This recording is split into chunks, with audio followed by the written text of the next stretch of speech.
They cherish their personality. They cherish it.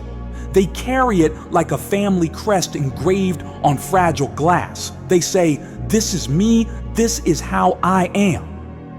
These are my principles, my fears, my preferences." And you must come to hate this construct, because that personality you are currently wearing is not you. It is a prison built from the rubble of other people's expectations, cemented with the mortar of your childhood fears, and decorated with the cheap trinkets of social approval. And you guard this prison, thinking you are guarding yourself. It's time to demolish this building. The first step is not construction. The first step is deliberate, methodical, merciless vandalism. You must take the sledgehammer of your own awareness and start swinging. Swing at the wall called "What Will People Think?" Swing at the column of "I can't do it, I've always been like this."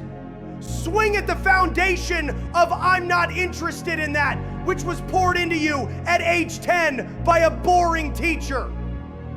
You are not developing a personality. You are conducting a clearance of the territory. Everything comes under fire. Your beliefs, your can'ts, your don't likes, your "that's not for me." Most of them are not yours. They are someone else's junk that you've mistaken for your treasures. They accumulate, you dismantle. They add new floors to their shaky building, new degrees, new connections, new avatars.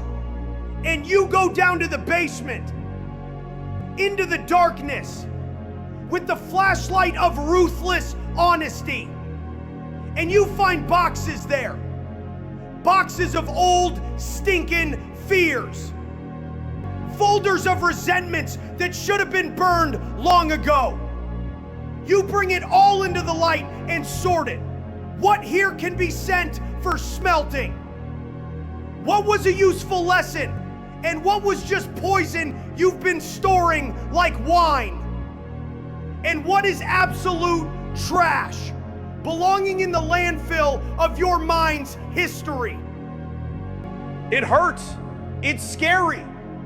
Because when you peel off the wallpaper with the pattern of nice guy or modest girl, you don't know what's underneath.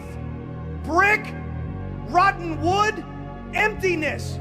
But this is the only way to know what you're really standing on. To keep decorating a facade behind which lies rot is a path to nowhere. Your duty is to expose the load-bearing structures. And if they are rotten, to uproot them, cauterize them with the white-hot iron of resolve. You are not what you think about yourself. You are what you do when no one is watching, and what you dare to do when everyone is watching. Everything else is set dressing, hung over years of automatic reactions. Your task is to tear down this set dressing, to remain on the bare, dusty, unsightly construction site. And only then can you begin to build consciously, not from what was given, but from what you choose yourself. The steel of discipline instead of the rotten wood of laziness. The concrete of principles instead of the sand of compliance. The glass of clear goals instead of the murky plastic of others' approval. The process is not for the weak. It requires cruelty, first and foremost, towards yourself. You must learn to look at your past decisions, your reactions, your personality, not as a sacred relic, but as a field report from an engineer who discovered a defect in the structure. Here is a miscalculation. Here is a weak point. This component will not bear the load. It must be demolished, replaced, reinforced. No pity for the material. Pity is for the future building that will collapse if the weakness remains.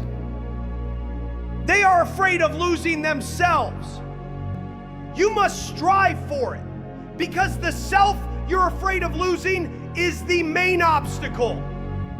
It is the ghost living in your head, dictating rules based on yesterday's defeats.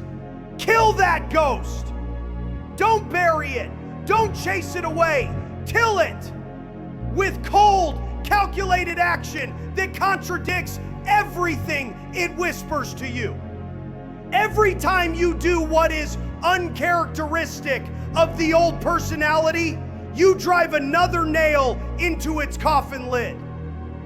And then, on the cleared ground, in the silence after the destruction, you ask the only important question: who am I now?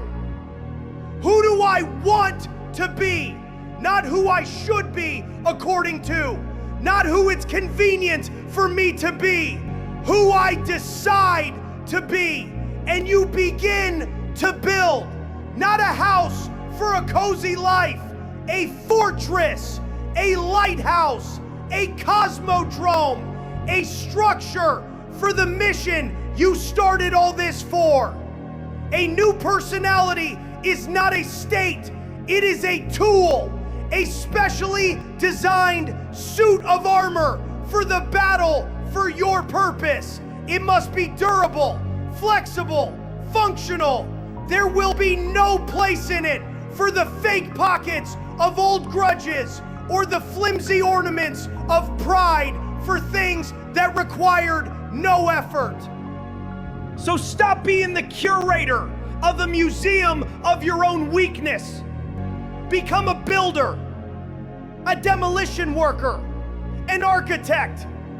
Demolish, sort, build. Your true essence is not in what you are wearing now. It is in what you are capable of creating in the place of what you dare to destroy. This is what maturity is.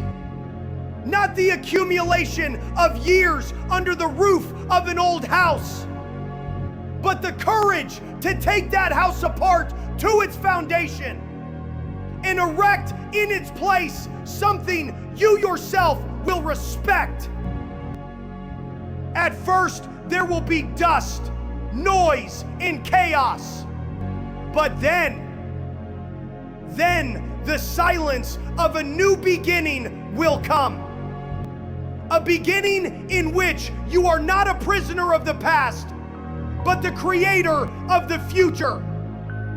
The first and only one.